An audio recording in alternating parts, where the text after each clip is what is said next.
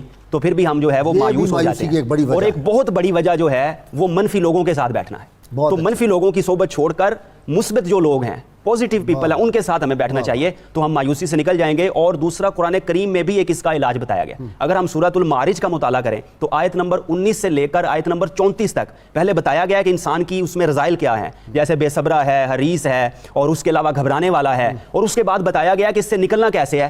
وہ کچھ خصائص بتائے گئے ہیں جن کا آغاز بھی نماز کی پابندی سے ہو رہا ہے اور اختتام بھی نماز کی پابندی سے ہو رہا ہے.